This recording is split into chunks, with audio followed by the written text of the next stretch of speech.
Welcome, race fans, to the Lanier Doubleheader here tonight for the Stay Tuned Truck Series. We got race number 5 and 6 of the season. We're right there at halfway of the regular season. It's already come and gone, and here we are. Qualifying is underway.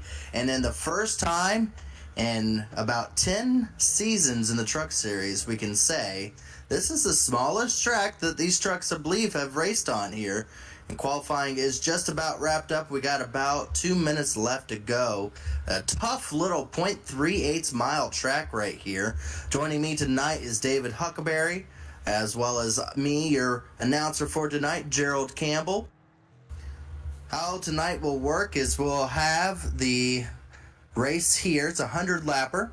And then we'll go from the 100-lapper of this race, once this is completed, to another race at this same track right after. So don't leave after this race, because there will be another one after that, qualifying in both, so there will be no invert. You will have to qualify for both events, and they will have one set of tire for tonight for both races, for each race I should say. We're going to go over to the champion standings right now. Ethan Burrell has taken over the point lead. A little bit of anger probably going to be from what we see up at the top. Ethan Burrell took the point lead over Tyler Fody there. Maybe had a little bit of some of that coming from Martinsville race that we saw last week, where we did see some temper flaring from a lot of our drivers, one of those being Ethan Burrell and Tyler Fody. Both of those drivers, though, are leading our top standings here. Let's see if we can see our rookie standings as well. From the onset here, it's been Jonathan Cutlip. He has taken over the rookie standings from the get-go and has not looked back, as he has got a pretty decent size lead over the rest of the rookies here tonight. I believe qualifying has about 10 seconds left into here, and then we'll be able to get going green. One difficulty these drivers are going to have is that there will be no room for mistakes. Walls on both the insides and the outsides. A lot of drivers earlier stating to me their concerns that there was going to be a good chance of a pileup, causing some of these drivers to maybe finish the race a little bit early. And qualifying has just wrapped up. Let's see if we can give it over to David here to give us our race rundown for qualifying. All right, looks like we're going to start race number 1 with Chad Frankenfield on the pole, followed by Tyler Fody, Ethan Burrell, Jeff Green, Caleb Thompson, Scott Crump, Justin Wadsworth, Cody McCorkle, Sam Batwell, and Jonathan Cutlip, rounding out the top 10. Tyler Dixon and Corey Abbott, Andrew Hardcastle, Dave Carpenter, Leighton Norgard, Robert Hill Jr., Josh Smith, Dustin Durer, Brent Jones, and Michael Klein, rounding out the top 20. Josh Freed, Mark Murphy, Jess Story, Harrison Talon. And last few are Michael Hossack, Brandon Key, Casey Hatch, and rounding out the field, Jaden Rasmus. Our lineup for tonight. 28 trucks, and already a quarter of the track is taken up with vehicles. That is how small of a track this is. This is smaller than Bristol. This is smaller than Martinsville. It is a very high banked, very, very small racetrack here. Pits go all the way around the racetrack here, just as long as the racetrack, it looks like. Qualifying has wrapped up. Our top 3 drivers, though, tonight, to show that it still takes a lot of talent to be able to, even at a small track like this, to be able to be up front. Top 3 drivers are all past champions, and all have a little bit of a history with each other. Jeff Green up there in 4th. Great qualifying run for Jeff Green. And Caleb Thompson having his best qualifying run in the Truck Series here. A top 5 qualifying run. Hopes to stay clean. Now, they say the front is the cleanest part of the racetrack when you're at these short tracks, but it doesn't take very long for you to end up right in the heel of the lap down cars before too long, whenever it's a track this small. They'll go 2 times around, and then we'll be going under green for the race of the first race of the doubleheader tonight.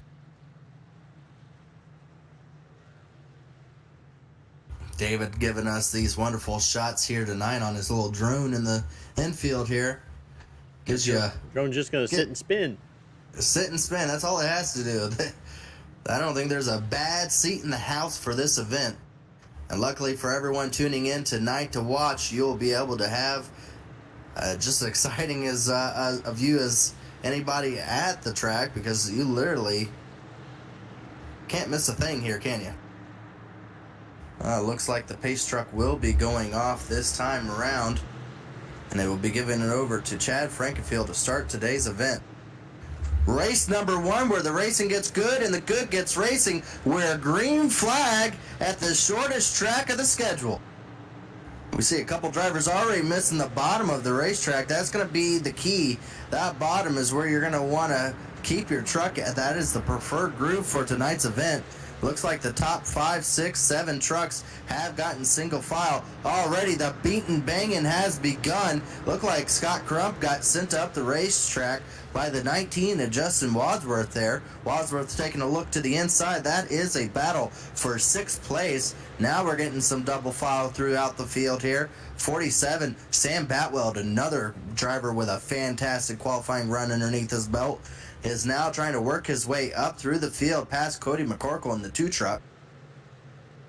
Up front, it is still green and clear as the leaders are starting to pull away just a little bit from the battling further on. But so far, these truck drivers are doing a fantastic job. 5 laps down, and now caution. we finally have a caution. Yes, caution is out. Looks like it was a little further back in the field. You see the tire marks kind of suggesting what ended up happening there. We'll give it over to Dave here, and he'll give us a little incident report, see what happened here.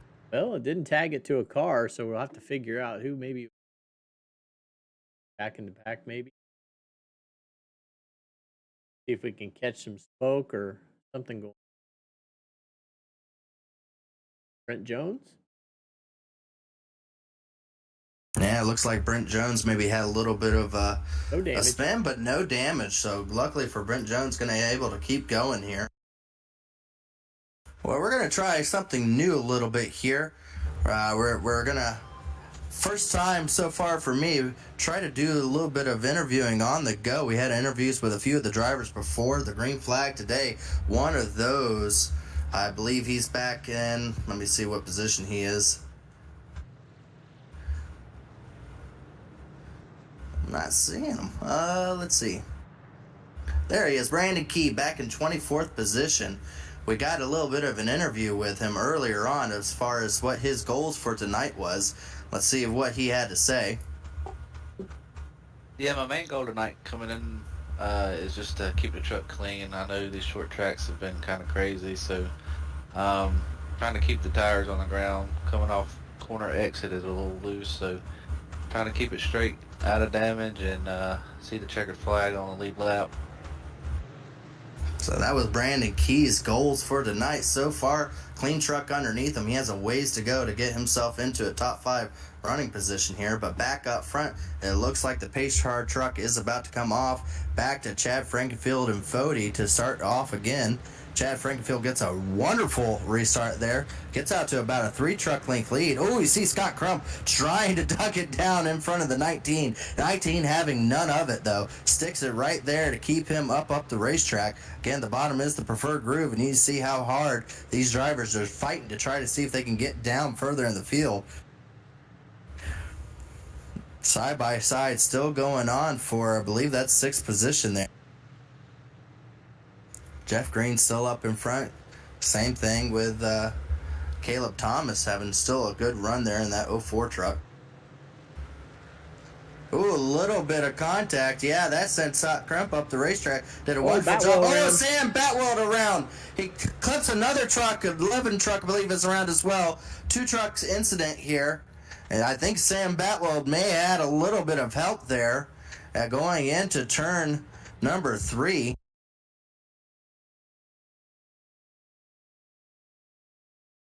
Unfortunately, also collected up Jonathan Cutlip, our rookie leader right now, going on. It looks like Sam Batwell tried to get down. Yeah, it looks like the number 13 truck, Tyler Dixon, just barely collects into him. sends him up the racetrack. And there you see just a little bit of tap. Oh, we did have some damage there. That was the 05 truck. I believe that was Robert Hill. Unfortunate for Robert Hill. So tally will go to the 13th. Well, we also spoke to Robert Hill a little bit earlier, the difficulties of this track, and he had a few things to say about that too. Unfortunately, it's already coming true for him. Yeah, Gerald, that's a great question. This is definitely going to be a tough track tonight. Not necessarily tough to navigate around the place, but to navigate through the other cars on the track, or I guess trucks tonight. There's going to be a difference of confidence levels on this racetrack. Guys that are very confident on the short tracks, other guys that really struggle. You're going to have to navigate your way through stopped trucks, spinning trucks, trucks that turn right when they should be turning left. And it's just going to be all about keeping your head on your shoulders and your eyes going forward. That was Robert Hill, and you see that was already an issue for him as the green flag is back out. Looks like Chad Frankenfield able to get going green once again. So, yeah, unfortunate for Robert Hill. Already got a little bit of damage, but is able to keep going as we're seeing a little bit more contact starting to happen up through the field here. Looks like Sam Batwell's coming down into the pits here. A lot more contact coming on. I believe that's the number 11 truck kind of stacking up back there further. 3 wide action. Not going to work back there. Fellas, there is action in the back of the pack that is really starting to shape up.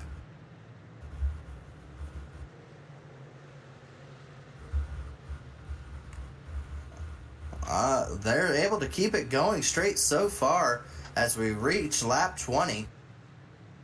Oh, car around. Oh, car around. Carpenter. That's a 71 of David Carpenter. Another couple trucks involved. The 12, I believe, as well. That's Leighton Norgard turned around and going into turn 1 and 2. As we knew, I stated a couple times there, they were racing extremely hard in the midfield there around 16th position. And unfortunate for them, it looks like it had a little bit of a stack up going on there. Like the 12 car truck gets in the back corner of the 71 Alexander. Carpenter. David Carpenter, yeah, Carpenter there. A little contact there between the 1 and the 49 and Brent Jones. And Major there. And so Carpenter, unfortunately, made some contact. So far, we haven't really seen any big pileups. Luckily, the track's kind of been self-cleaning a little bit. But so far, there has been a few incidents, and it all comes down to drivers entering in just a little bit different speeds than each other. And it ends up having a little bit of contact starting it all. Well, while we're under this caution here, I'm going to give it over to Dave to give us our couple of our sponsor shout-outs as pace car laps are fairly quickly here, so we'll be able to get a couple of them out of the way. All right, we'll start with our series sponsor. Stay Tuned Sports was started in 2016 by two friends, even though they hated each other's teams, with the purpose of producing a sports show like no other. They wanted to create a show that would cover all major sports with a little bit of comedy mixed in. Stay Tuned Sports releases weekly episodes covering NFL, NHL, Major League Baseball, and even college football. So if you're looking for some hot takes mixed in with some good ball busting, then this is the show for you. Stay Tuned Sports, your home for sports knowledge. TA Services for 36 years. They have been a trusted domestic and international full-service third-party logistics provider, offering freight brokerage, managed transportation, warehousing, and fulfillment, and cross-border logistics services to shippers around the globe. TA Services moves what matters to you. The TA Services team makes ship happen. Wow, very good. We appreciate all of our sponsors here at the Stay Tuned Truck Series. Pace car is back down, and it looks like Chad Frankfield able to get out to another great start for him. This time around, Fody may not be able to block down the bottom as Ethan Burrell. Those two make contact in similar manner at Martinsville. Fody trying to get the momentum to clear him, and just might here coming out of turn 4. Took about a lap. Fody now has cleared Ethan Burrell. Ethan Burrell maybe still trying to keep a baby foot around Fody for the time being, as Fody was quite angry with him after the end of Martinsville. If you want to go back and watch that, that was the one to remember for sure. Jeff Green right on the back there of those championship three duo or triplets up there, as it looks like now.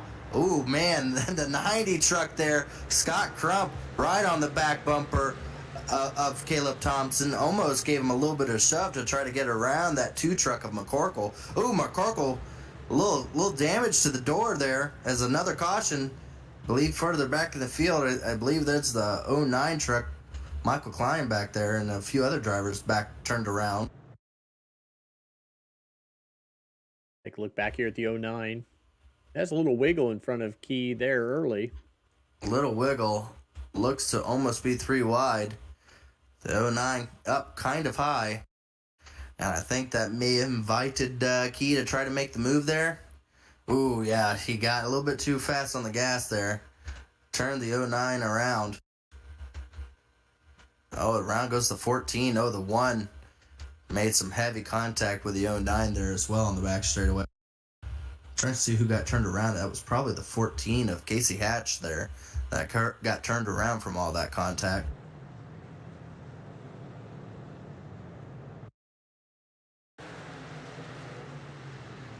What happened to the car here? Tally will be going to Brandon Key. Well, so far, Dave, our interviewers that we've brought up into here seem to not be getting into the interview kiss of death. Yeah, the interview kiss of death is kind of be what we call this after we get this running and going.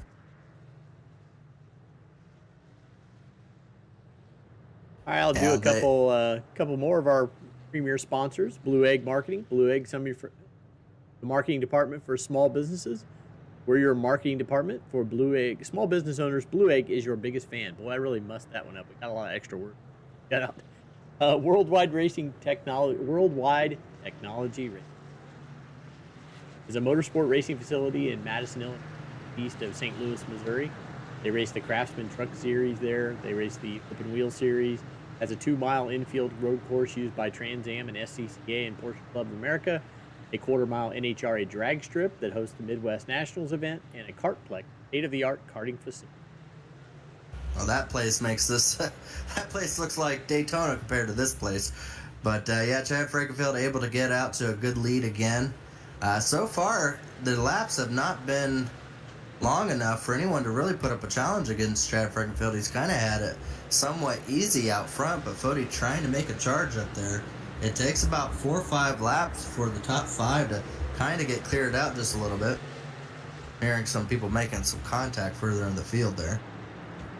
Right now, our biggest battle right here is in the top 5 between Caleb Thompson and Scott Crump. Scott Crump doing one of the best jobs. Oh, a truck around further back.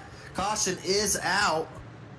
And I'm trying to see who that. I think that's Andrew Hardcastle that may have got turned around. And that might have been off the front bumper of Robert Hill Jr.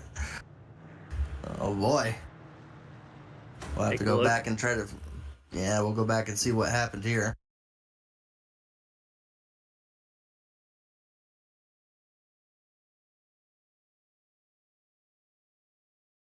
Oh, Netco between the 29 there. And then Robert Hill kind of goes up. Just barely taps him, but spins the 22 around. So maybe if you interview, you'll turn somebody is the key here. So, Robert Hill, unfortunately, will get a tally for that one, I believe. Well, we have one other driver we spoke to, and it's one that doesn't do a lot of interviews, and I feel pretty privileged to be able to get him in here. I had Jeff Green earlier in the race. I kind of went over with him kind of how difficult this series has been in the Elite Series and kind of what the competition level was. And he went over a few of that with me. Well, I think the competition level is awesome in all the Elite Series, but the trucks are guys that's getting started, and there's a lot of fast guys, a lot of guys that don't care. So it makes for interesting races, and seems to be some more cautions because of that. But the trucks are a little easier to drive, so it's easier for me, I think, to be able to run better. And again, there's still a lot of good competition. Fody and Crump and those guys are always on it, so keep up with them. Makes you feel pretty good. And feel good he does. Jeff Green right in the middle of those drivers he just spoke about, Fody and Scott Crump, all those drivers in the top 5. So Jeff Green in some good competition here.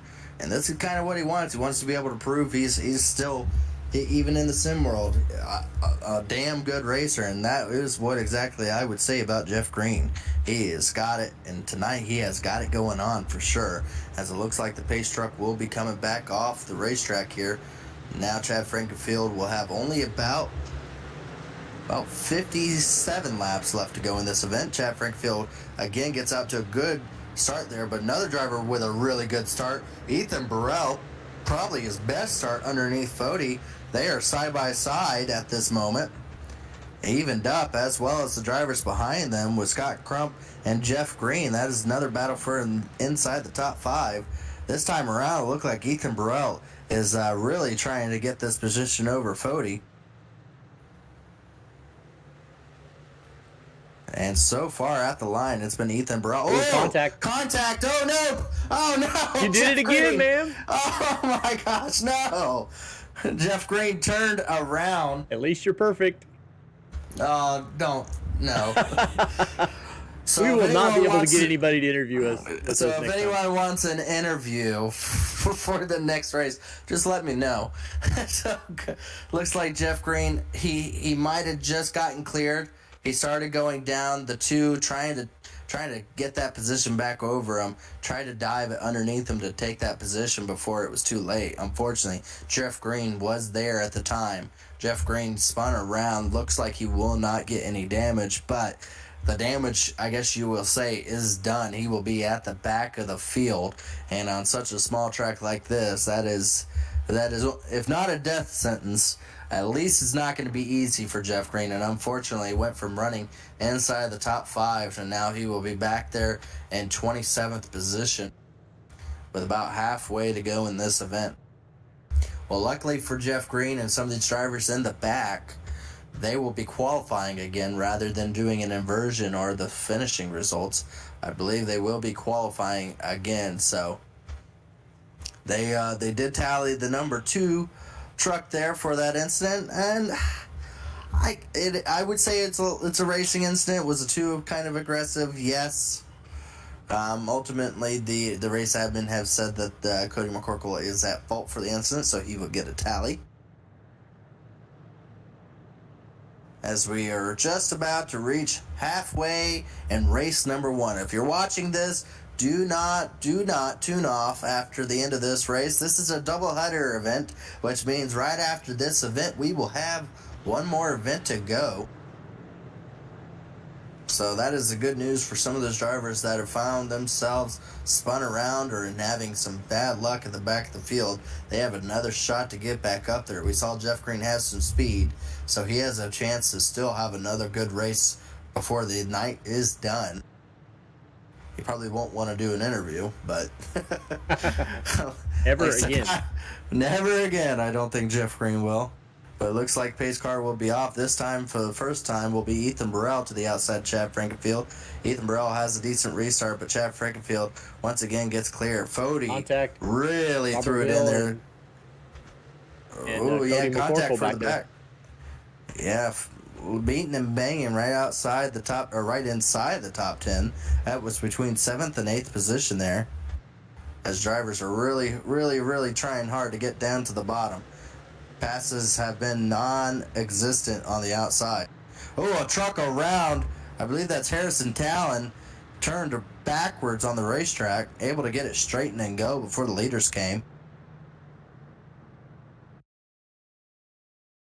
Yeah, with 51. See what happened here with Harrison Talon. Oh, it looks like he got loose going into the turn. Went up high. And then came down. Jeff Green contact to the back. Jeff Green, but Kind of checked up in front of him. yeah, I mean, from that aerial view, you can kind of see. I mean, Jeff Green was on his bumper after he made a mistake, and then I don't know what happened. We'll have to see again here. But I mean, the 51 kind of checked up right in the middle of the turn. I'm not sure what happened with Harrison.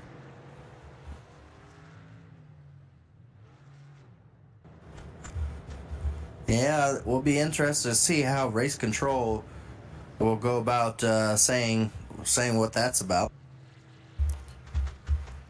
New drivers up into the top 10. Dustin Dewar there. Tyler Dixon up into the top 10 now.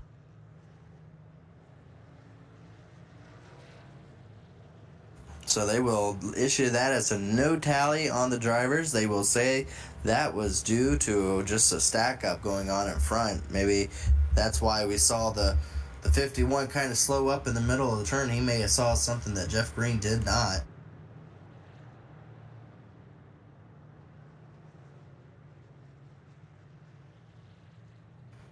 Oh, we are at lap 56.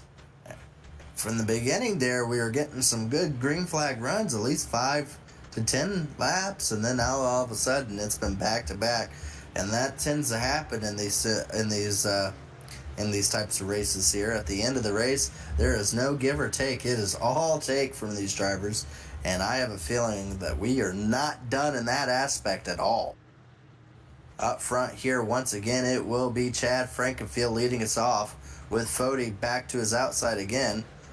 Scott Crump has a really good start behind Fody. He's able to get Fody cleared. This is probably the best Fody has had to restart because he had no one to contend with on turns 1 and 2. So he will be in relative close distance of Chad Frankenfield. Will he be able to make any type of move? So far, right on the back bumper, but has not made any gains. And in a race like this, you have to make the position fairly quickly.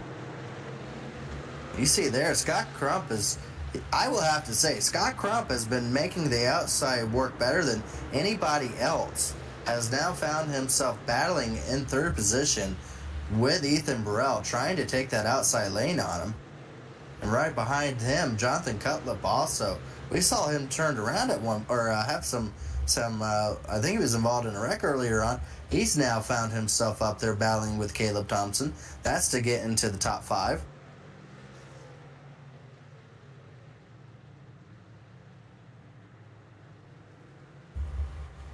Hearing some cars hitting and banging, which should not shock anybody at a track like this, that you may hear some banging.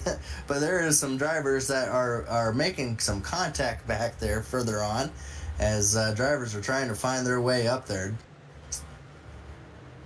So far, green flag for the last 8 laps.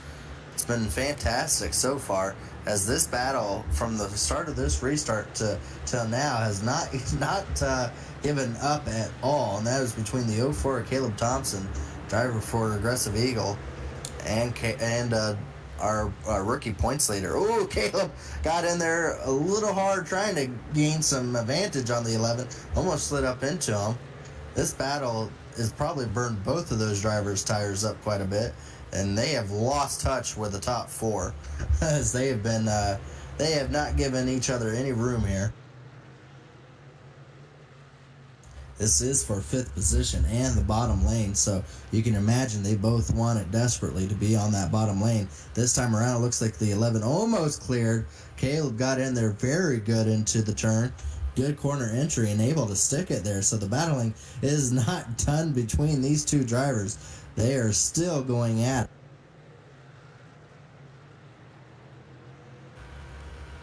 You see, it's kind of stacked up behind them. Oh, contact between the two, Caleb Thompson and the 11. Oh, a truck turned around there, gets sideways. Oh, no, Dustin Dewar there is going to end up getting stuck down there. Wow, there was some moves up there. Still green. We're still green, but we'll have to see what happened there with Caleb Thompson and Jonathan Cutlip. I think Cutlip there may have taken out some anger there with Caleb. Caleb is getting used up on the racetrack right now. And unfortunately, now we will have a caution. I believe the 80 truck there of Josh Smith got turned around on the front nose of Caleb Thompson. But this all started back earlier with contact between Caleb and the 11 of Jonathan Cutlip. We saw the contact earlier. I missed the second contact that they made with each other. That was the initial contact between the two drivers. I would consider that a racing deal. Both drivers just make a little bit of contact, but they're able to keep going.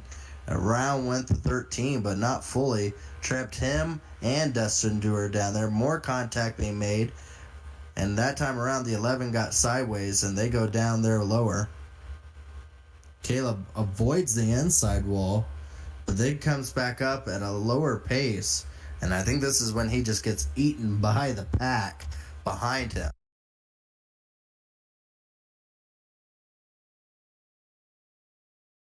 And then you'll see a 3-wide maneuver here as it looks like Key takes it underneath Caleb. There's a lot to unfold in this wreck. Kind of pushes him up, and you see the 80 trying to find a way through there. Unfortunately, turns him around into the exit space. That's the wall, I guess. So I guess that acts as the a door. wall. Yeah, pretty much. So unfortunately, Caleb, big loser in that whole situation, went from battling inside the top 5 to, I believe he just went down pit road to take on some tires maybe. Let me see. No, he's still on track, but he's back there now in 16th position. You see here, Dustin Dewar there. Unfortunately, should have went up and said he goes down to avoid. Comes to a stop. Doesn't really make any kind of damage, but they get stuck on the bottom. Now he went from inside the top 10 back to 25th for Dustin Dewar there. And Tyler Dixon goes from solidly running for almost the top 5 position. He finds himself back to 24th. So there's a lot of maneuvering going on the racetrack. And unfortunately, for some drivers, it ended up not in their favor. As it looks like the pace car lights are off. We're about to go green once again up the front of this race. We only have, I believe, only 25 laps left to go. Whoa. Chad Frankenfield able to go green. Fody had bobble there. Scott Crump able to get him pushed clear of the 37 truck, able to get down. Now Fody is right on the back bumper of Chad Frankenfield. This is the closest I think I've seen Fody to the back bumper of Chad Frankenfield. He will not have a lot of time to make a move here. He's going to have to make it fairly quickly, but Chad Frankenfield has been flawless at the front of this field. Side by side again for third there between Ethan Burrell and Scott Crump.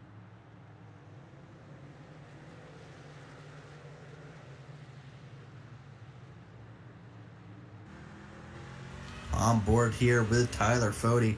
As you can see, it's more turning than you ever go straight. I don't even know if you fully get the steering wheel straight for all too long before you're already starting to turn it once again. And I guess the driving line is going to be right there on that yellow dotted line down there. He is right there. Will he have to put a bumper to him? Gives him a little bit of a bump there. He's pushing the door. He's trying to find a way around. Trying to make redemption for what happened at Martinsville to go back to victory lane once again. These three drivers have had a story to tell between all three of them. Caution is out. Trying to see where it might have been at. Not sure exactly where that occurred at.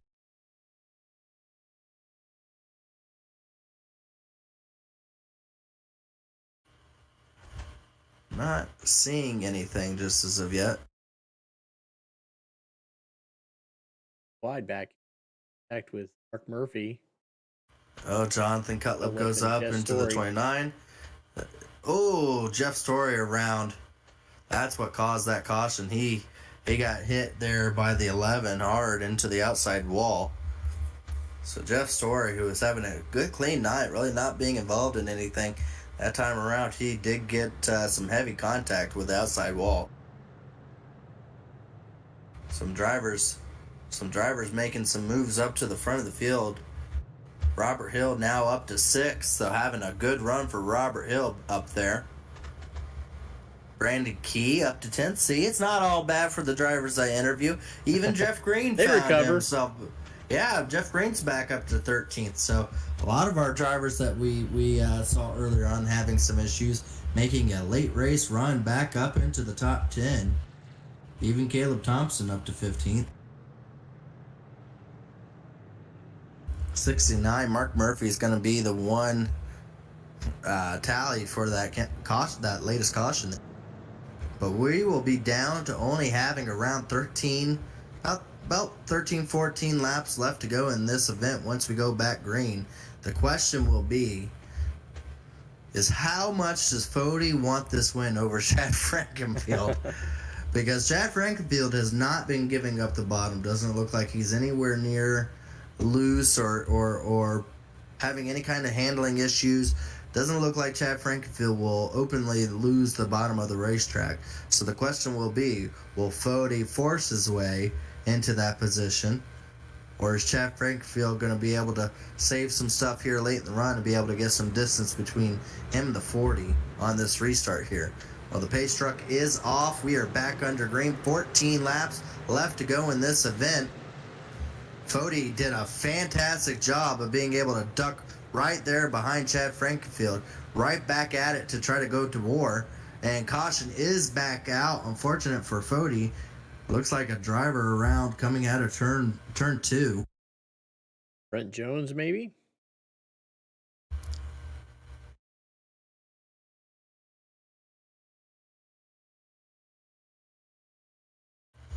Trying to see here. Corey Abbott, maybe? Casey Hatch gets into Casey Michael Hatch, Hossack. Michael Hossack, Brent Jones, Dustin Dewar there. Oh, man. Dustin Dewar saved it from hooking it to that outside wall. No one really made too hard of contact, but that could have been a lot worse for some drivers. Dustin Dewar there does a great job of not slamming it into the outside wall after getting hooked. So, yeah, a few drivers get into contact there. That will set us up to being under 10 laps to go when we go back green here.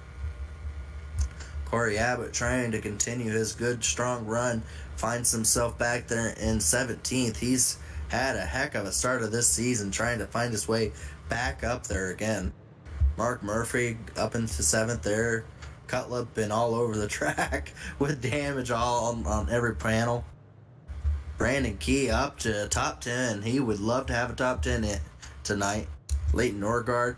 Most of these drivers you're seeing, we've seen at one point in time, and a caution at one point. But everyone's still going. David Carpenter took a hard hit early in the race. Up there running really good. Yeah, you're seeing the natural forms of these trucks when they go to see a short track. They get used up just a little bit.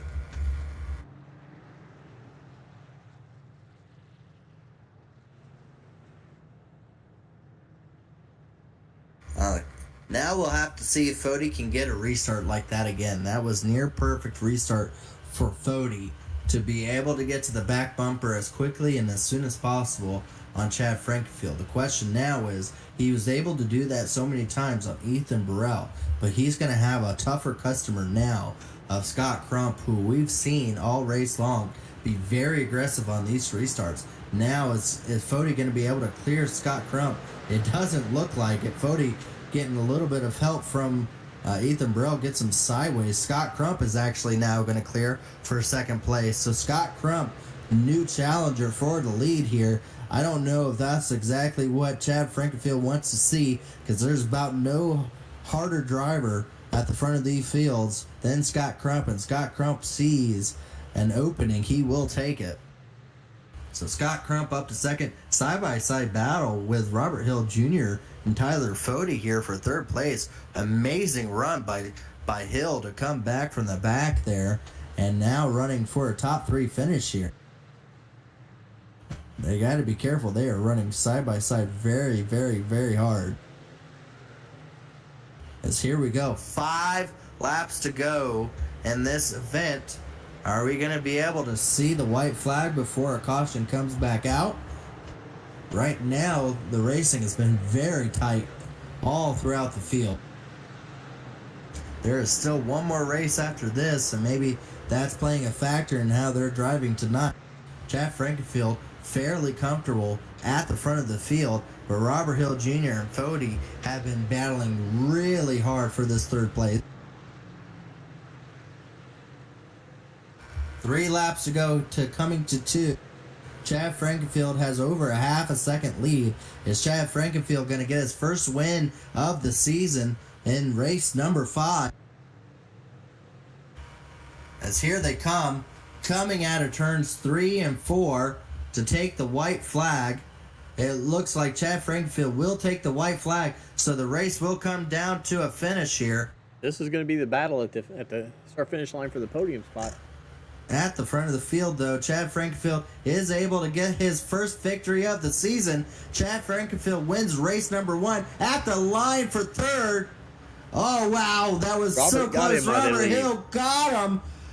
Robert Hill got, though, third place over Fody, all by only 8 thousandths of a second. 8 thousandths of a second. Robert Hill Jr. able to get a podium finish here over Fody. Grand finish there, but for the top 3 position there. As you see, Chad Frankenfield burning it down on the front stretch here. That was a fantastic finish there for third. Fody got stuck to the outside lane, did not want to give it up, knew that when they got to the white flag, that was going to be the race for third between those 2 drivers, and he went really hard to the outside there of Hill, and they raced so clean for all those laps. That was a fantastic run for Robert Hill Jr. and Tyler Fody.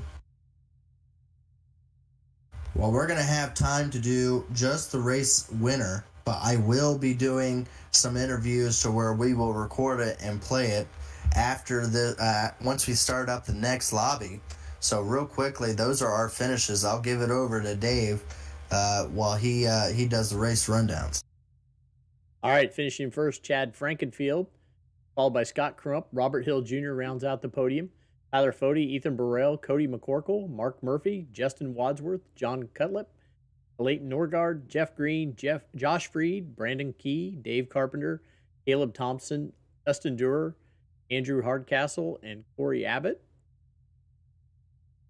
Next set is Casey Hatch in the 19th spot, Michael Klein, Michael Hossack, Harrison Talon, Josh Smith, Brent Jones, Tyler Dixon, Jess Story, Jaden Rasmus, and Sam Batwell. If you would have told me at the end of that only 1 driver would not finish on the lead lap, I would have called you crazy.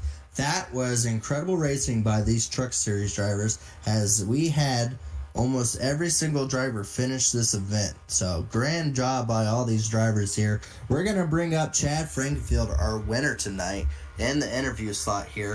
He dominated this race. He did everything possible. It was only 100 laps.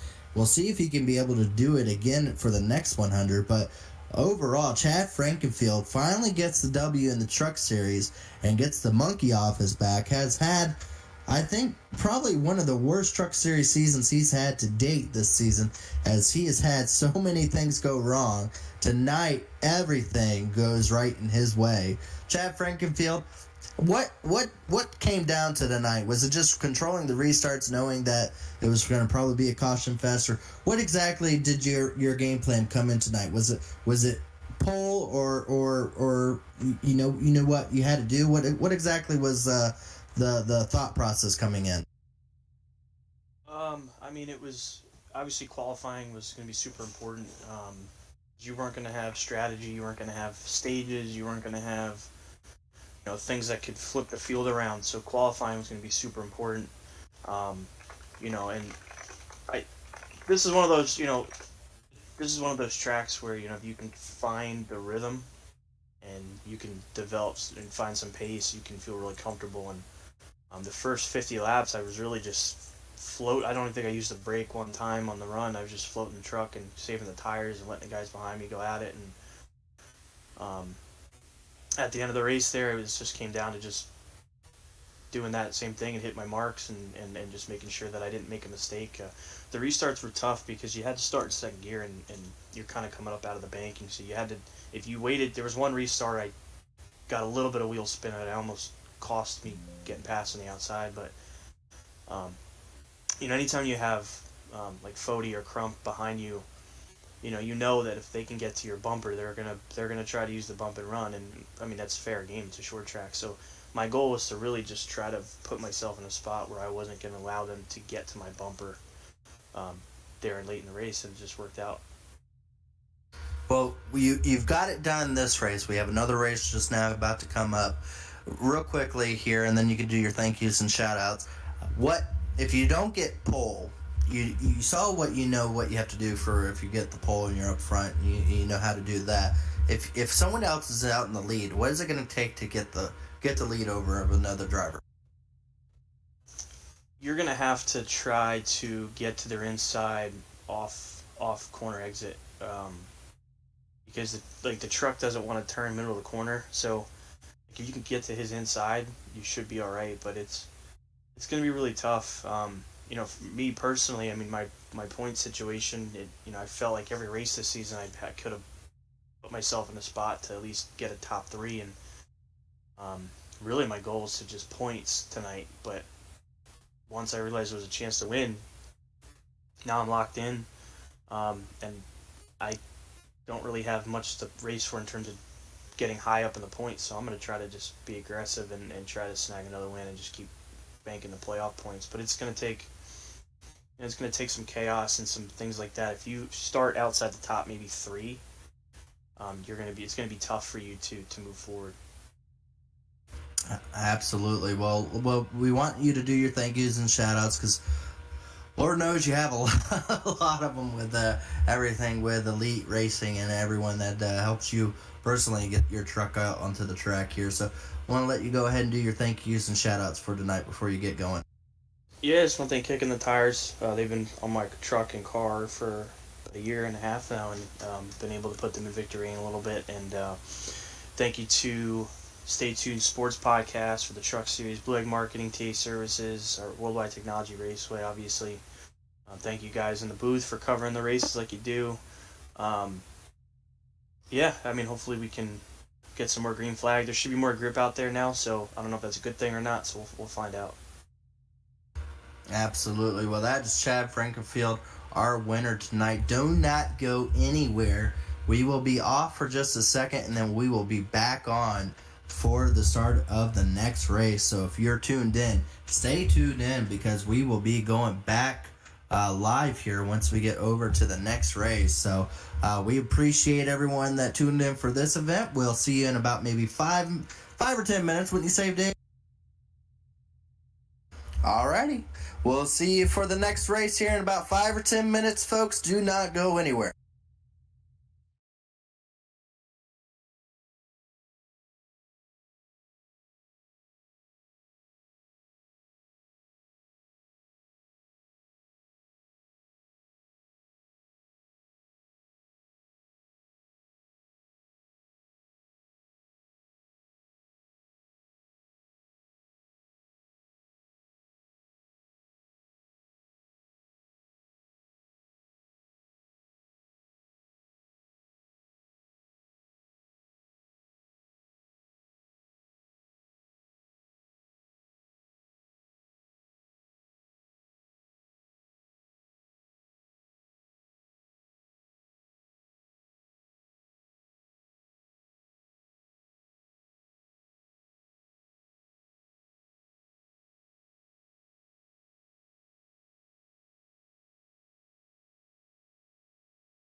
Well, welcome back, folks, to race number 2 of the Lanier National Speedway race.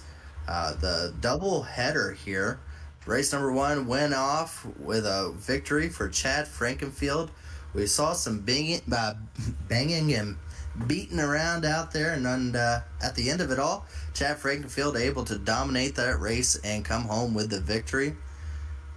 Here tonight, we're going to have it at nighttime, so a little later on in the night. Some drivers were telling us that the track has a lot more grip. We'll probably see some better side-by-side racing throughout the field. Qualifying is underway right now, but we were able to go ahead and interview Robert Hill, so let's see if we can pull up that interview we had with Robert.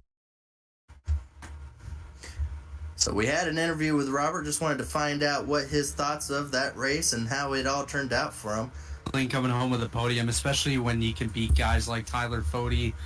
We had a nice battle there coming to the line, and I'm sure put on a good show for the viewers, and that's a great part of it as well. But looking forward to race number 2 here tonight. It's going to be a bit grippier. Feels like a bit more speed out there as well. I think we're running about 2 to 3 tenths quicker than what we were doing in the last race.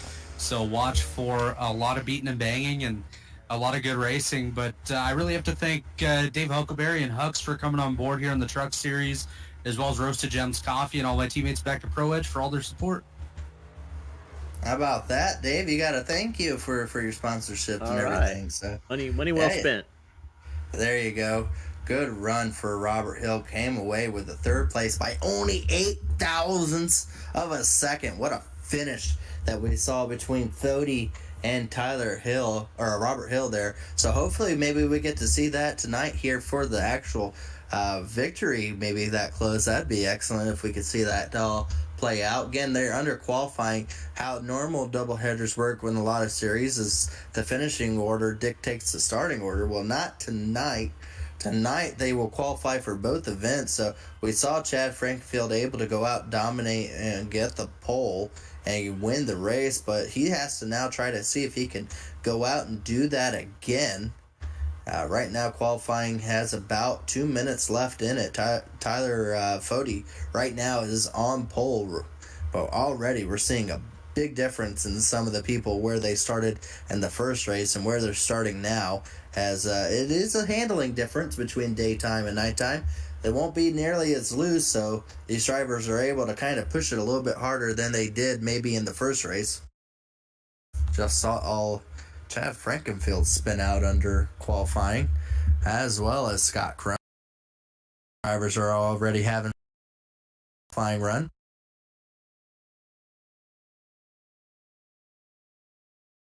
Well, we do appreciate everyone tuning in tonight. We also very much appreciate our series sponsor. It's first year with the Truck Series, the Stay Tuned Sports podcast. As the trucks have been putting on a fantastic show for those tuning in, and for those that know the Truck Series, it always is a beating and banging type of event that these drivers put on. And the Truck Series, to me, is got a special place in my heart. These drivers really go hard at it. First year in a long time that we've had past champions going back after a champion, and we've seen a lot of interesting battles brew from all that happening. Can't really pull up the points as we haven't had those counted up from the last race just yet, but we can only imagine Chad Frankenfield definitely helped his standings there. Hey, we can run our sponsor ads that we didn't. Cautions. Absolutely. Let's go ahead and do our sponsor ads here. Racing isn't easy, but experiencing it is. iRacing puts you in the driver's seat with the industry's leading sim racing game. Drive on laser.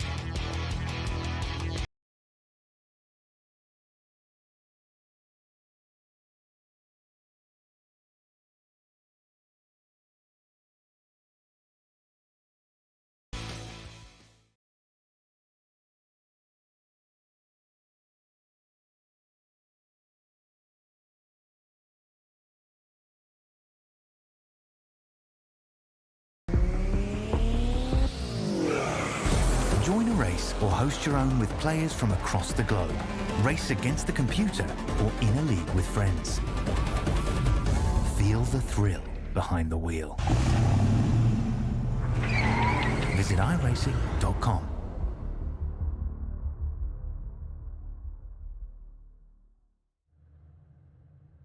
Well, qualifying has just wrapped up. We'll give it over to Dave here as we're about to set green here. A little bit different up front here, wouldn't you say, Dave?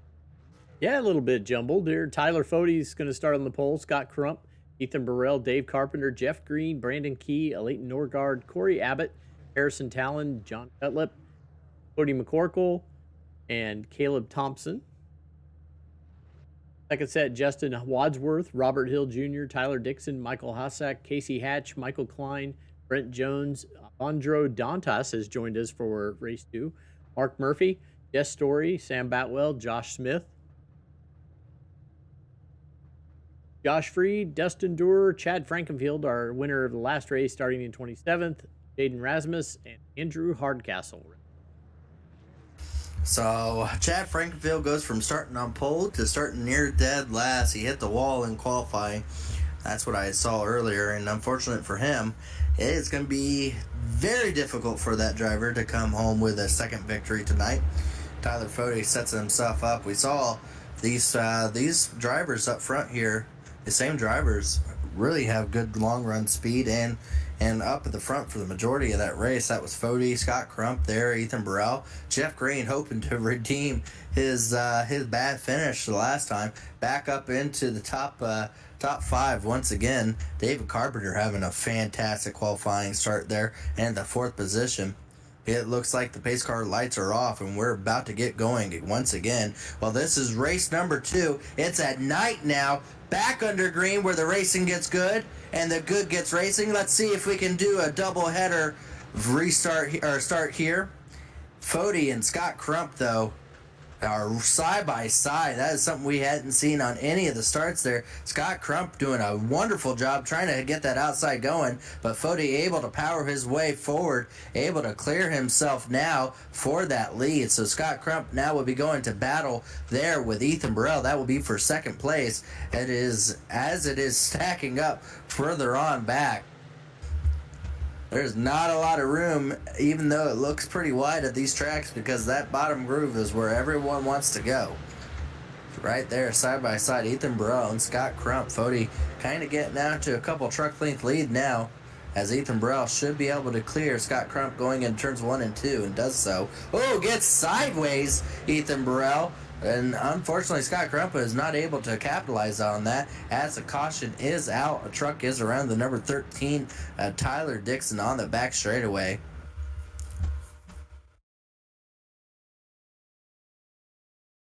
See exactly what happened here with the 13. Get underneath Caleb Thompson there. Yeah, he's underneath him, but haven't seen anything just as of yet. Self-spin. Just a little bit of a self-spin right in front of our 3rd place driver there, Robert Hill Jr. So a lot of our drivers that were in the top 3 finishing positions are starting back pretty far back there. Robert Hill started back in 14th position, still in 14th now. And of course, Chad Frankenfield, who started back in 27th, now up to 24th.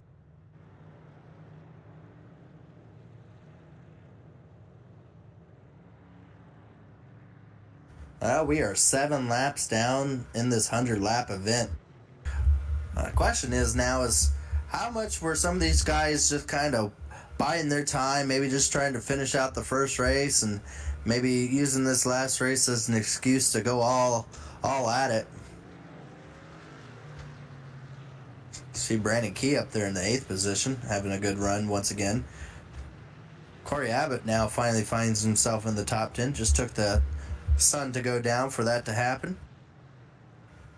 Jonathan Cutlip trying to see if maybe this time around his truck stays pretty clean. The last race he was in about 6 or 7 wrecks there. As caution the green flag is back out.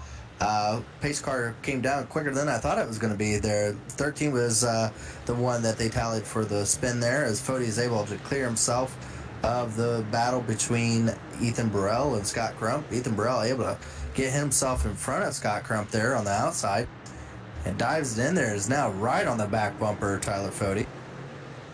So now Ethan Burrell really starting to put it on the pressure.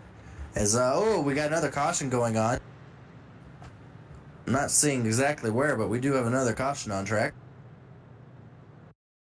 Back here in the pack, maybe Casey Hatch. I think maybe Casey Hatch and the 24 Michael Hossack, maybe. Little stack up there. Oh, Robert Caleb Hill. Thompson into Robert Hill. Caleb Thompson, Robert Hill. But Caleb gets really turned around there. Hill gets out of it somewhat unscathed. I was watching this, and all of a sudden, Mark Murphy appeared out of nowhere. Oh wow, that's the biggest stack up we saw tonight. Even Chad Frankenfield got a little bit from that. Few trucks around 14. Casey Hatch there, probably one of the biggest damages of the night. See Chad Frankenfield 3 wide, of course he is. see it from his perspective, all the checkups and turning around that we saw. Oh yeah, Chad Frankenfield. Oh yeah, he got a lot more damage than I thought he did. He got front and back of the truck.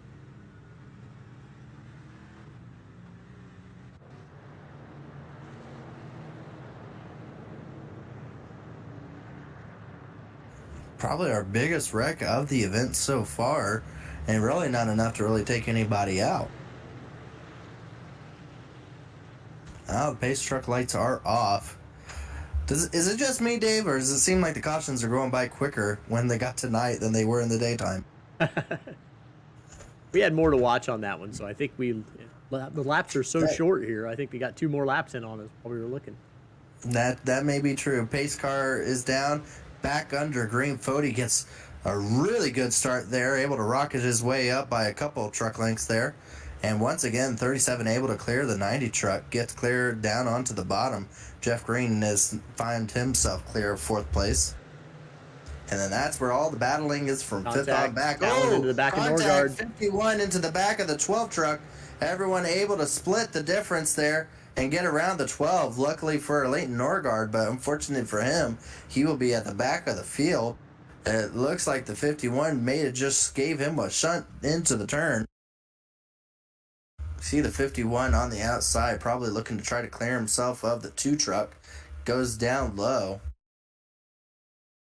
And then right there, he just dives in maybe just a little bit too hard into the back of the 12.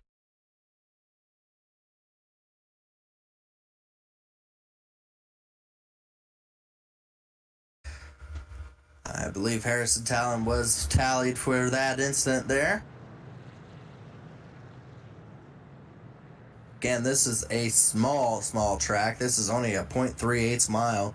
Smaller than, I would say smaller than any NASCAR event, but then they went to the to the LA Coliseum. But before the LA Coliseum, I would say this is probably the smallest track in the NASCAR circuit. Definitely the smallest track that the Elite Truck Series has gone to in its 10 season history. Might be the smallest track Chad can find. Give Chad some time. He can find any small track. I'm sure there's... You say that now, we may be racing at the Legends Oval next year. Don't say that. Right now, it's Fody up at the front. Ethan Burrell second.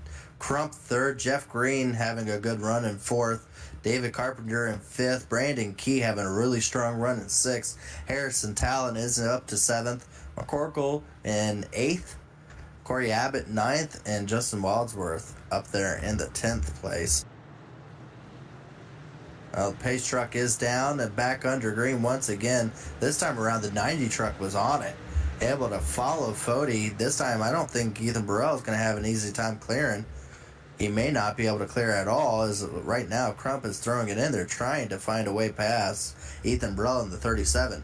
And no, surprisingly, Ethan Burrell doing a really good job on that outside lane. I think that has contributed to there being more grip on the track, as he was able to just absolutely power down and pass on the outside. The 90 truck is now going to battle with Fody here for the lead. Though he may have been able to clear on the outside, I don't think the outside is a passing lane. See, battling all throughout the top 10 and throughout the field. Far around. Oh, truck around in the middle of the field. 13 truck once again.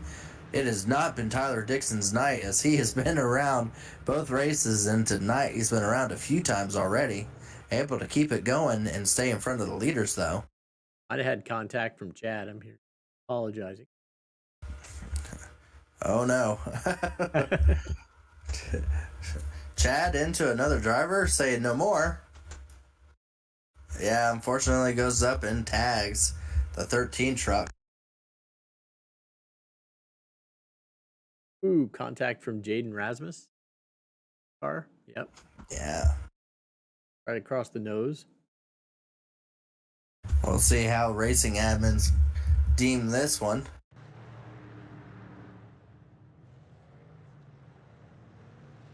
I always find it funny when our race control guys test before the race. And all of them say tally on the 15.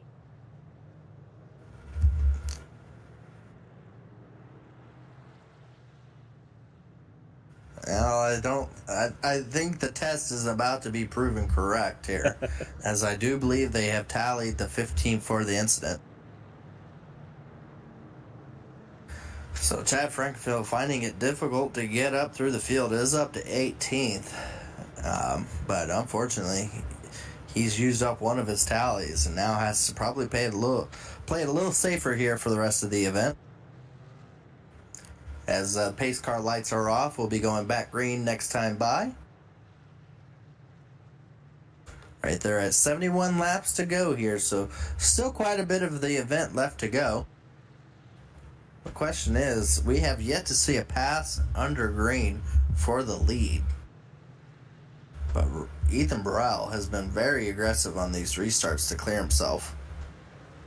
And this time does a really good job. Probably Ethan Burrell's best restart of the night so far. Able to get clear of Scott Crump and only be about a truck length back of Fody. But we've seen that play out before. If you're going to make the pass, you're going to have to make it early on here, because you can't predict when the caution will be out, but you can kind of guess it will be fairly soon after the green flag. As you're seeing battling right there between David Carpenter and Brandon Key, all that is right there in the top 5. Ethan Burrell on the back bumper of Fody. Oh, caution. Unable to get to it as a caution around, and Chad Frankenfield is turned backwards on a racetrack, able to get it turned around. We'll see what happened here with Chad Frankenfield.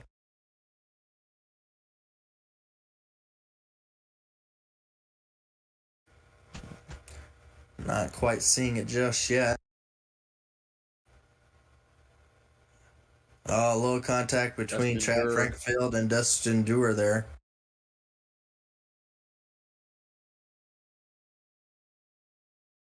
Everybody else looks like they get around clean. Yeah, Dustin Dewar there got into Chad just a little bit. Yeah, so there we'll put the pin on Dustin there, as that will send Chad Frankenfield all the way back to the back. Quite a differing of nights for Chad Frankenfield from the last race to this race. He's down into the pits. I'm not sure why. You would go a lap down here almost instantly with how short of a track. I don't know what he did. He stopped into the pits and then took off. Not even tires put onto it, so I'm not sure exactly what's going on with Chad there. Kind of go back on track here, but I don't think he got anything done on the truck except for lose a couple more positions. Take a shortcut. Short truck. No, it wasn't. A long cut. Positions. A long cut, yeah. Now Chad Frankenfield absolutely will be at the back of the field back in 29th, so not really the right call to make there, but pace truck is down.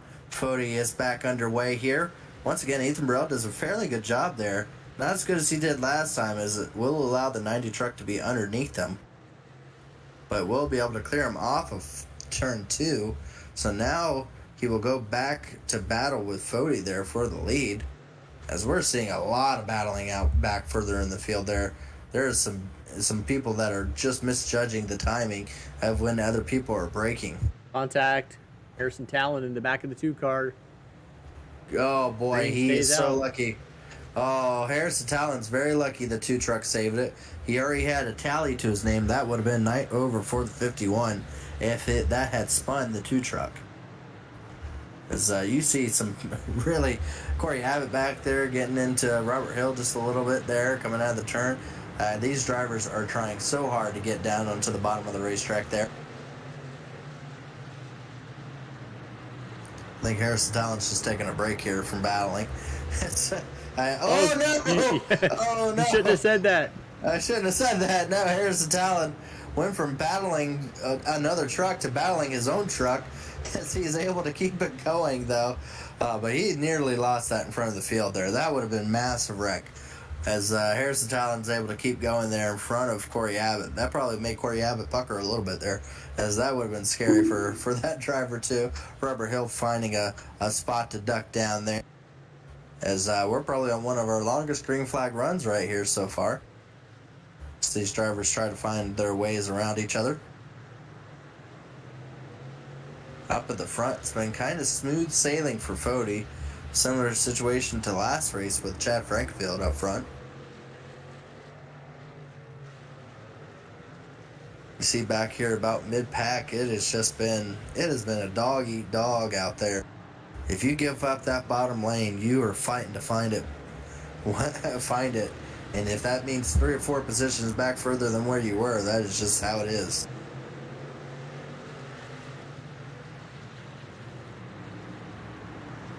Oh, Dustin Dewar got a little bit of a tap in front of him. So far, it's been probably the longest green flag of both races here. These drivers are doing a really good job of trying to single file out. As contact is, as I say that, look like back there the 04 there of Caleb Thompson almost got sent. Well, that might be a caution right there. 07, that's not going to work. Chad Frankenfield involved, the 25 involved. Around Chad Frankenfield goes a few other drivers. Chad Frankenfield's going to go a lap down here. A few drivers are going to go a lap down here. Oh no, Chad Frankenfield! He turned around in front of the field into Scott Crump. Oh my goodness! That should start something. Oh no! He turned it around in anger, I think, and right in front of Scott Crump, and absolutely ruins the night of Scott Crump. Oh my gosh, no! Oh no! Get your popcorn ready. That is not going to play out nicely. That is not going to play out nicely here. Oh no, I thought he turned in front of him, but no, Scott Crump just lost it, slammed on the brakes. I thought all I saw was Scott Crump turned around and Chad turning to go in front of him there. But no, it looks like maybe Scott Crump just locked it up, not trying to get into the back of Ethan Burrell. I apologize there. I thought that was an incident there. Oh wow, that was a weird turnaround for Chad. Got hooked and it just hooked him further. So the bad night goes to worse for Chad Frankenfield. Really a tale of two tales for Chad Frankenfield. That's what I saw. I saw Chad turn around and I saw the 90 truck turning around at the same time. So Scott Crump is going to end up finding himself at the back of the pack for losing it under caution. That is the end of the longest line penalty for the 90 truck. Luckily enough, no one else really involved with that.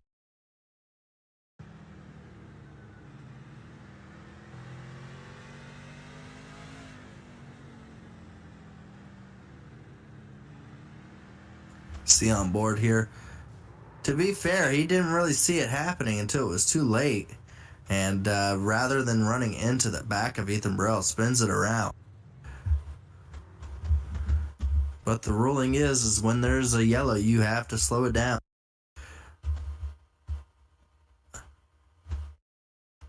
Was there contact with the 19 of Wadsworth?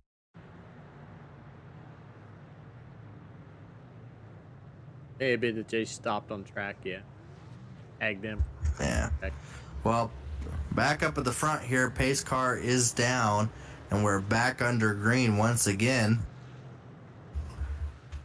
This time around, no Scott Crump makes it a lot easier for Ethan Burrell to clear himself.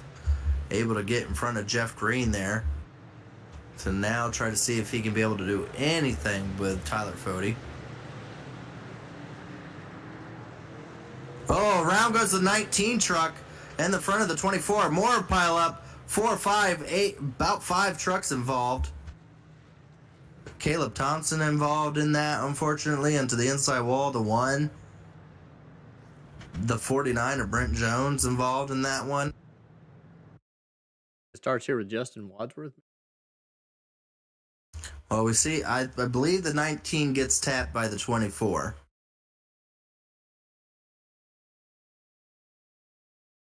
Oh no, the 19 maybe come down into Scott Crump there and then gets shoved out by the 24.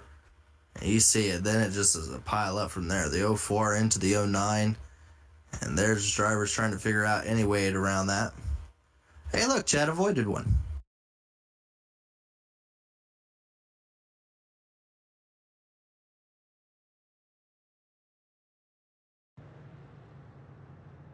Tyler Dixon's going real slow on the track.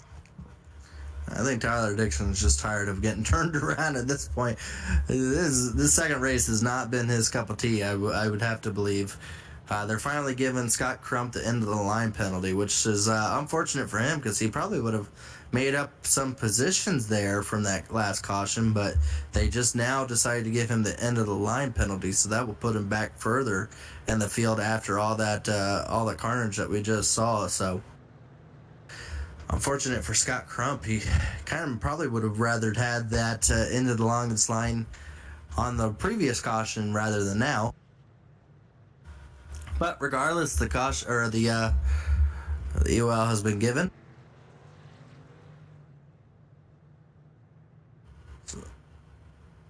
So now we'll be coming down to about 41 laps left to go here.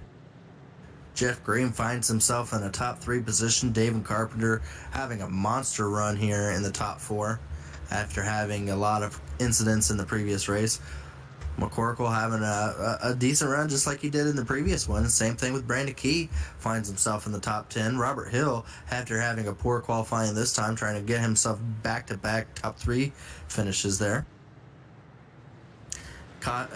Pace truck is down. We're back under green once again. Fody able to get out to a decent lead here once over on it looks like Ethan Burrell and Jeff Green. Ethan Burrell able to clear himself once again, but a caution already back out. Trying to find out where. Not sure exactly where the caution came from this time.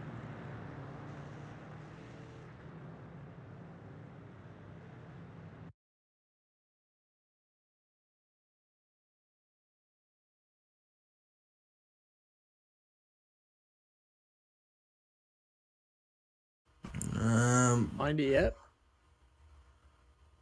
Oh, between Scott Crump and Chad Frankenfield and Ethan, yeah, I don't know. I think Scott Crump may not predicted Chad Frankenfield being there. I mean, he came down quite a bit from the top of the racetrack down to the bottom. Unfortunately, Chad Frankenfield did not move. Unfortunate for both of those drivers. Chad Frankenfield in that last caution was able to get the lucky dog, so he is back on the lead lap back there in 24th position.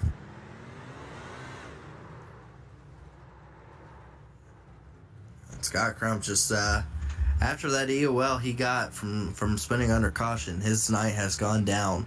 It seems like that's a common cause here, David, is if you find yourself from the front to the back, expect bad things to happen to you. Yeah. Wouldn't you say? Yeah, you definitely get put back there where bad things do happen. Yeah, that is unfortunate for some of those drivers. They get put back there, and nothing seems to work out in your favor. Very hard to work your way up from the back to the front here this late in the stage.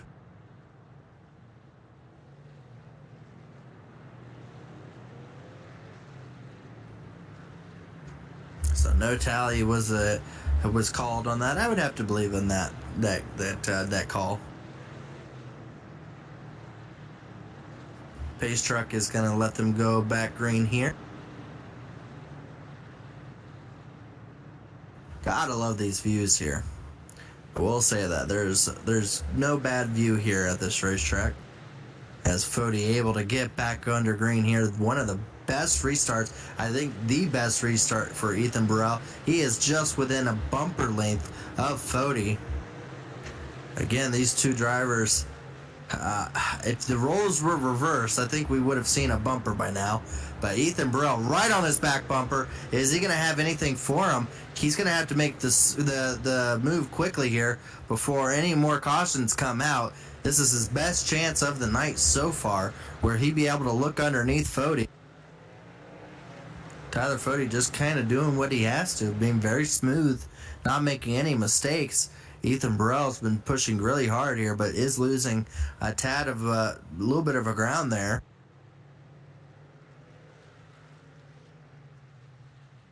As here we come to around 30 laps left to go in this event. Contacted Hill in the 71. No. David Multiple Carpenter. incidents. David Carpenter, but there's a caution further back. Further back in the field there. I believe it was Harrison Talon turned around. That might be a second tally of the night if it was on him. You see there with Harrison Talon.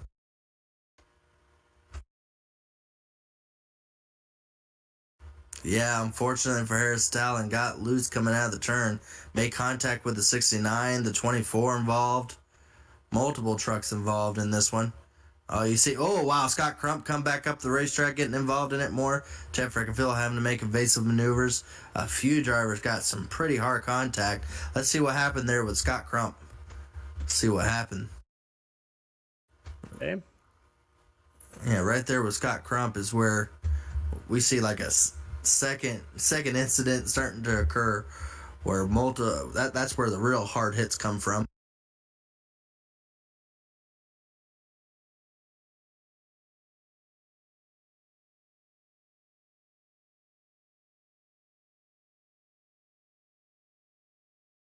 Ooh, Norgard comes down into him. Kind of pinched in between two cars. Trucks. Yeah. Sorry. Oh boy, that was close. Almost got another incident there. Able to keep it going though. Able to get around it all. So that was a massive little stack up. So that will probably be end of the night for Harrison Talon, as that will be a second tally of the event. So I think Harrison Talon will be calling it a night tonight. We did see a little bit of contact being made up at the front between a couple other people. Dave Carpenter finds himself back in 7th as we are back under green up front here. Oh, the 12 truck around. Backed it into the wall hard. Caution already back out before we could even say anything else. The 12 truck gets turned around hard into the outside wall. So Leighton Norgard will have quite a bit of rear end damage from that. Try to see what ended up happening here.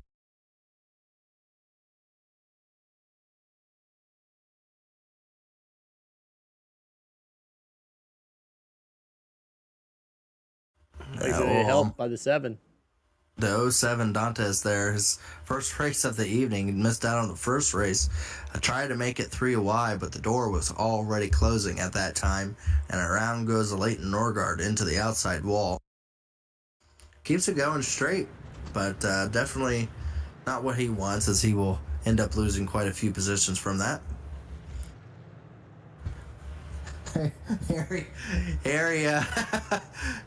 Harrison Talon was told to go down pit road.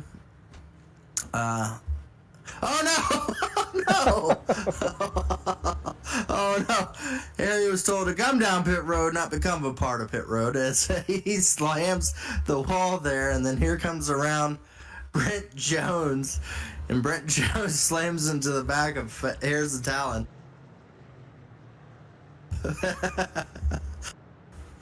Oh man. Oh boy. I don't know what Brent Jones was doing. He was down there for a whole lap. He passed him one time already, saw him down there, and came back around the second time to finish him off. So I don't know what was going on there.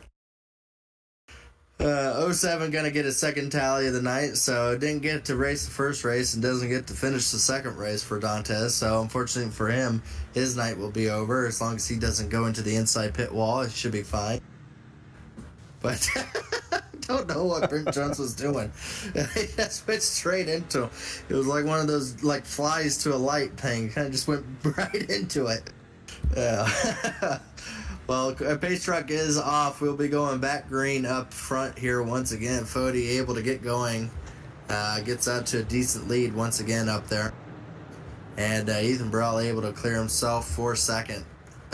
More contact. Chad Frankenfield gets turned around by Scott Crump in the middle of the turn. Oh boy, the night is going to be a long one, folks. There is you put back to back.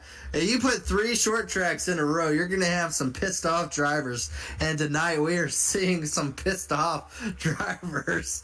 As Scott Crump goes into Chad Frankenfield, absolutely barrels him around. Didn't get him the first time. He was going to finish him the second time. Around goes Chad Frankenfield. Oh boy. Fun. Oh man. Living the Vida Loca here in Lanier, as it has been a little bit rowdy at the end of this event so far. There's drivers, I don't know if they're doing that on purpose, but they are just not slowing down for these things anymore. They have stopped caring about slowing down for the wrecks or running into each other. They're just, if they tap you, they're not going to lift it. You might as well just get on the gas and try to avoid the wreck, I guess. So, yeah, basically, what caution? 11th caution of the night here in a 100-lapper. We'll have close to around maybe 13 laps to go, 14 laps to go in this event at the end of this. I have a feeling, Dave, though, we're not done yet, I don't believe.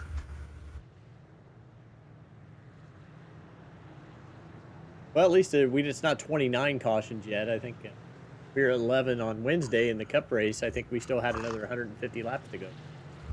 Well, that was a 250 lapper. Yeah, so I believe 11 when we only have 15 to go, I'm kind of like, yeah, okay, yeah. We would crush that number if we did the full 250 laps here. The only thing that's been taking out drivers from this race, it has been the 2 penalties against the driver making them have to park. But base truck is down. We'll be going back to green with 14 laps to go. Fody once again gets out to a pretty good start there. Ethan Burrell able to clear, but again, Ethan Burrell has to make a move early before a caution comes out. When does he do that is the question. He's going to have to try to move him up if he does, as a caution is inevitable here. They are really racing tough back there, all the way from 5th on back, as Key is trying to get around Corey Abbott there for 5th place. And they are inches from each other. Oh boy, we saw, I think the 47 almost came down, and tapping going around there. I say tapping, shoving is more like it. Oh boy, 3 wide going into turns 1. Hold tight. Three wide between the 2211 and the 80 truck there, Smith. 3 wide still, all the way around. Boy, into the wall. Oh, turned around into the wall. Smith. We kept the camera on there because we kind of found that to be inevitable. I finally said the word right. Oh, Scott Crump around. Almost got taken out by the pace truck. So Scott Crump got turned around there. Trying to see what happened to him. I hear him screaming over the radio pretty heavily at somebody. I think we could kind of maybe figure who it is right behind him. See, a lot of cars starting to check up here. Nobody touched him. Nobody touched him. He just kind of spun it around. He needs to fix his brakes so far. That's the second time that he's tried to avoid a wreck and spun out from it. So is that another loss of control under caution? I don't believe so, because the caution had just come out. I think they're gonna probably just include that into just being kind of like a wrecking racing incident. The previous one, the caution had been out for almost half a lap. So that time around, I think on Scott Crump he'll be fine.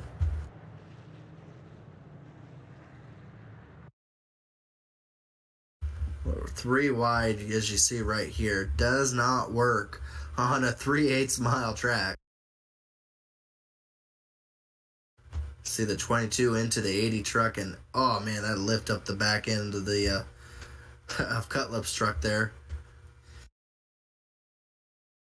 Enter Arcastle kind of got out of there the best out of all of them. Well, we learned here, if you're going to be on a 3 wide, at least be on the very bottom. So here we'll come back to 5 laps to go. So we'll have probably think the pace car lights off this time. Yes. So we'll be lining them back to go with 4 laps left to go in this event. Hearing some words between Chad Frankenfield and Scott Crump, as neither one of them seemed to be too happy with the other. Those are big boy words. There's some big boy words being thrown out there. The space truck is down. We may not have the last caution here, but we are back under green with 4 laps left to go. Fody able to get out, but right there, Ethan Burrell, he may even have a look underneath him, maybe. You gonna use it? Is he gonna bump him? Oh, he is right there. He is right there, and he needs to be quick about it, because they almost were 3 wide back there once again. Corey Abbott is getting pushed up the racetrack and is 3 wide at the moment. Clears himself from that 3 wide to being 2 wide now. But man, it looks like he'll try to figure out a way to push that 3 wide on him. As Ethan Burrell has just gotten loose, lost all of that momentum on Fody. As here comes Fody out of turn 4 to take the white flag. Oh, caution right before the white flag for Fody. Oh, unfortunate for him. He was about maybe 50 feet away from the start-finish line when the caution came out there. Oh no, the 19 truck got turned and he spun out again under caution. So the 19 truck there, giving the tally to the 09 truck. Trying to see where that was. Where is the 09 truck? 09 or 69? Oh, I guess that wasn't the caution there. I think it was there's multiple incidents at the same time.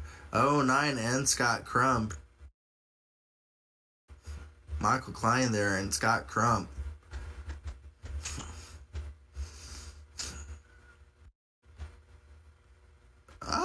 I mean, they say that's on the 09, but the 90 truck was not up the racetrack all the way. I mean, the 09 probably predicted the 90 truck to go up the racetrack, not stop in the middle of it. But regardless, the tally will be put onto the 09, as we will be going back under green here shortly with a green-white checkered. Ethan Burrell will have another chance to try to make a move on Fody, but he has to try to he's got to put a bumper on him. I really don't see, Dave, how any other way Ethan Burrell can be able to make that move. And unfortunate, I don't know if we'll see that, just because he's already made that move a couple times at Martinsville. So yeah, he doesn't really have a chip to use. So I don't really think he has anything to stand on if he makes that move on Fody. I think if he makes that move, I think their relationship is done from there on. Yeah, he just has to try to get to second. Well, the pace car lights are off. We're back under green with a green-white checker. Fody able to get out to a really good start. And that time around, Ethan Burrell had probably his worst restart there, as Jeff Green now looks to try to take second place over Ethan Burrell. Jeff Green hooks up the bottom very well, as here they come. White flag, so next time around will be the end of this event. As looks like Ethan Burrell is actually going to lose second place, may lose third to McCorkle, as here they come out of turn 4. Second race of the night goes to Fody, And at the line, once again, third place has been a battle to see. Ethan Burrell able to get it over McCorkle. And look at that. Jeff Green comes home second. Had a strong run in the first race. Had a bad thing happen to him. And this time around, the second race, he comes home in second. So good podium finish for Jeff Green. So congratulations to those three drivers as Fody gets his, I believe, is it his third victory of the season so far, Dave? I think it's his second season victory, I believe. Yep. No, he won at Daytona and he won at Martinsville. This is his third victory. Yeah, third victory. Yep. No, he didn't win Martinsville. Ethan Burrell won Martinsville. Oh, sorry, I was looking at the poll column. My bad. It's still his third because he won the Daytona road course and he won Atlanta. Oh, yes, Atlanta. Yes, I forgot about Atlanta. So, third victory for Tyler Fody as he is able to take the lead in victories of the season. 3 to his name already as he burns it down on the front stretch. Gets the pole and is able to lead every lap to the victory here.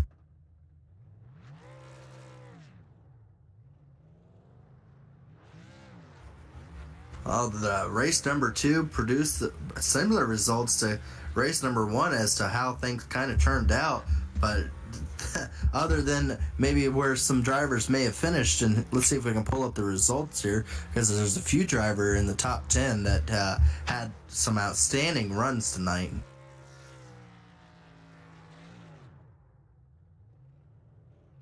So out front here, the winner, Tyler Fody. Jeff Green came home second.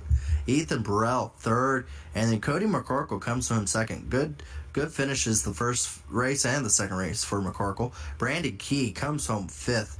A really strong top 5 run that Brandon Key needed. David Carpenter able to turn around it here on the second race. Has a good run up in the top 10, top 5 for the majority of this event. So good run for David Carpenter. Robert Hill Jr. comes home 7th after finishing 3rd in the first race. Corey Abbott comes home with another top 10 this season. Sam Batwell battles his way, gets up to 9th place finish there. So good finish there for Sam Batwell from a 23rd starting position.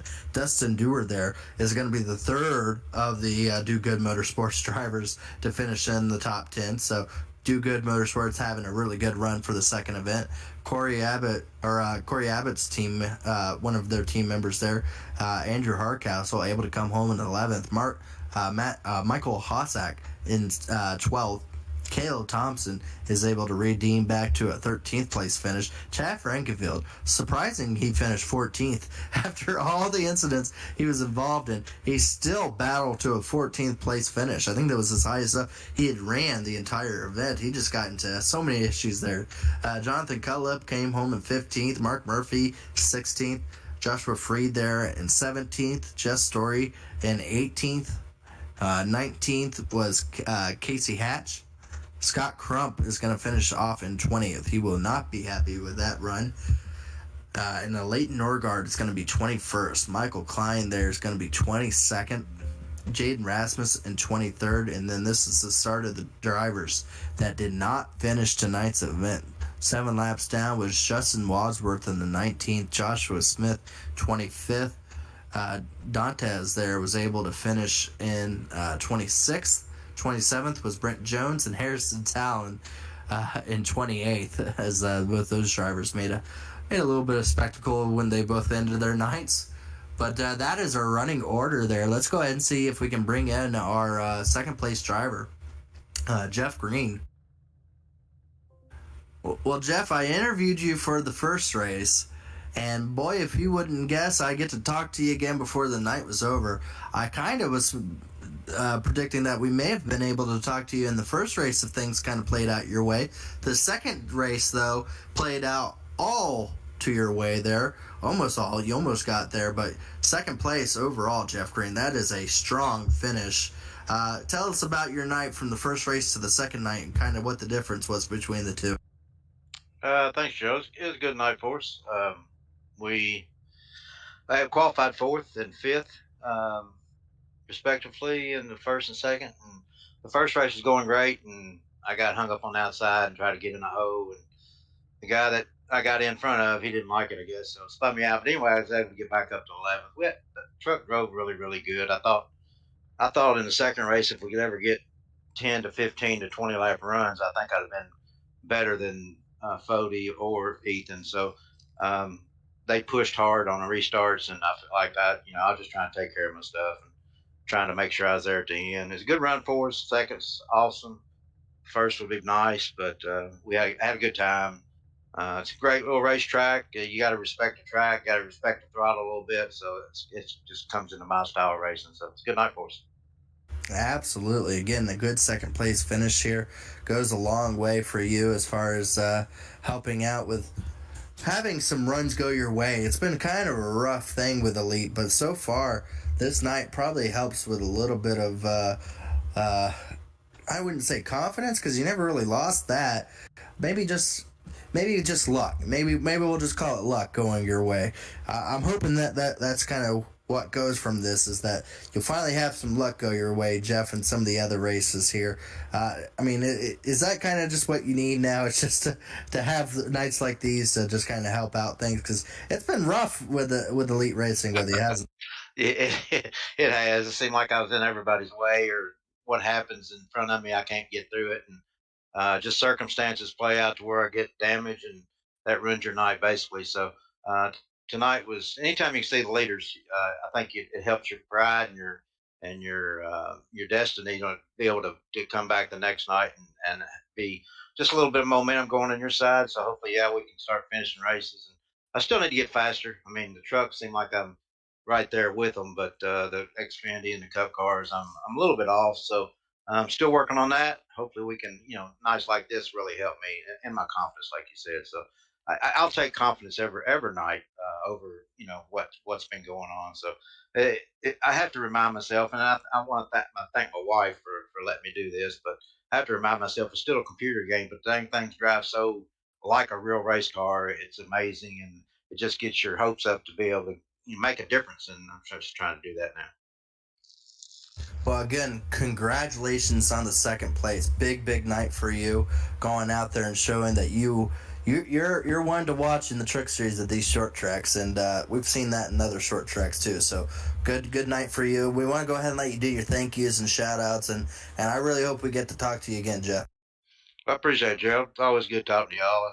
And I really don't have any idea who's on my truck. I know Home Place is on it, but Goody does all the paint schemes, and he's got most of his sponsors on.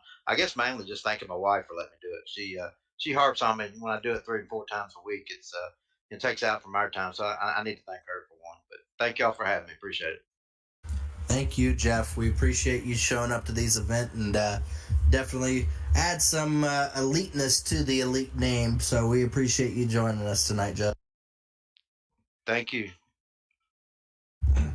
That was your second place finisher. Let's go ahead and bring up our third place finisher, Ethan Burrell, able to get with a third place here. Not exactly what you would wanted, but how much did last week have effect tonight, Ethan? Because you were right there on Tyler Fody.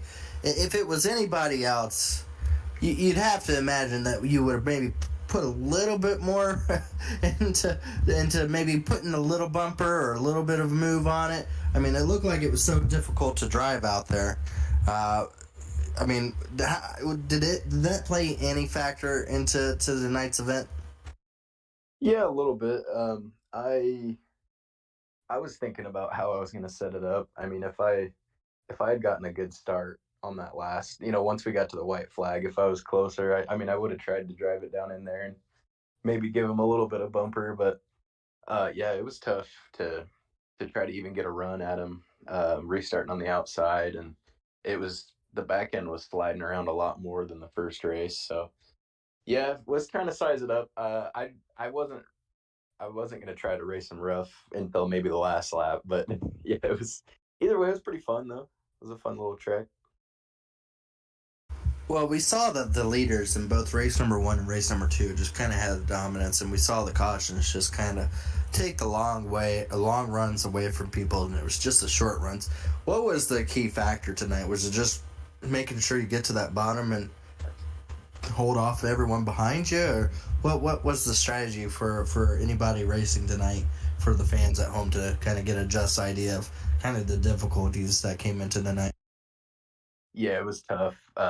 definitely qualifying was key, and I think I started third in both races and finished fifth and third. So it was all about what lane you were restarting in and just trying to get down to the bottom. And it was a little tight, kind of hard getting down into the corner, but uh, you give it just a little bit too much gas on exit and it was sliding around. So yeah, it was tough. It was hard just kind of having to file in line and spend 99 laps trying to think about how you're gonna how you're gonna move the guy on the last lap. But obviously it didn't work out that way. But hey, it was still fun battling up there. I was glad I started well because I know a lot of the mid pack was pretty messy and jumbled up. So either way though, I'll take it. It's solid points. I think Fody passed me in the points, but we're still up there close to him for the points lead.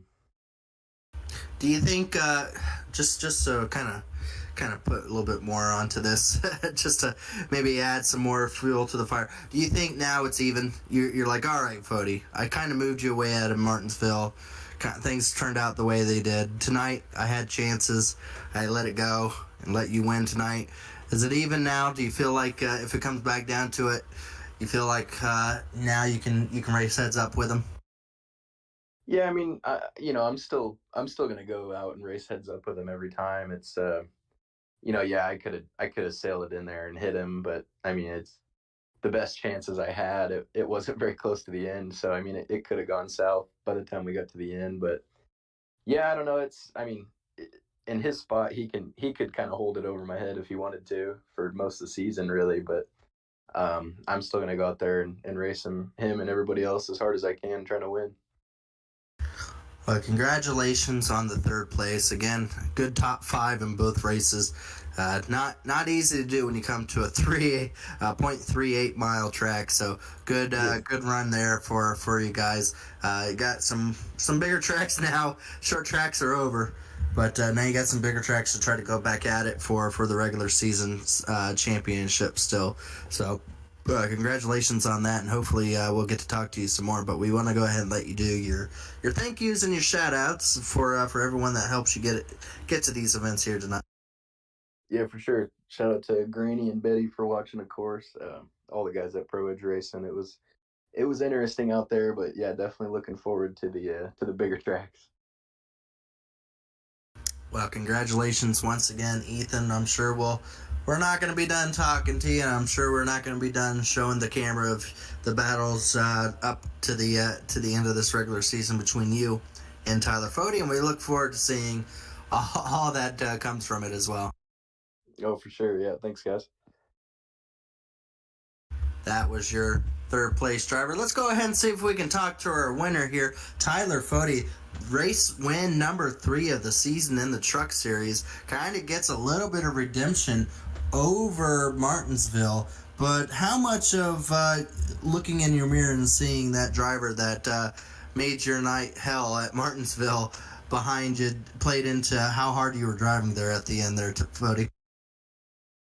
It crossed my mind a couple times, but not enough to really worry about it. Ethan and I are cool. That was in the past, so I'm more annoyed with me slightly messing up my qualifying lap in the first one of these 2 races and letting Chad win. I know no one wanted to see that, so apologies for that, but I made up for it in the second one. So it'll make you happier knowing that Chad had probably a nightmare race in number 2 with all the things that went wrong for him. But overall, win number 3, and it gets you back out into the points leader of the regular season. But it's going to be looking like a 2-race horse for this regular season championship. Wins are definitely helping in that aspect with gaining a lot of points there. But how much are you looking at the regular season as something that you really want to come out and win with? Definitely looking at it. More so for the bragging rights rather than the points. I don't remember if they're still letting 5 into the final race or if they changed it back to 4, but regardless of the regular season, I think we have a good shot at getting to the final race, but it's more of just trying to win the regular season for the bragging rights over Ethan. Well, congratulations on this victory, and like I said, you're now the points leader. But now we leave these short tracks. Is there? I mean, we still got a few. I mean, we have. I think this was race number 6. We still have 5 more races to the regular season's end.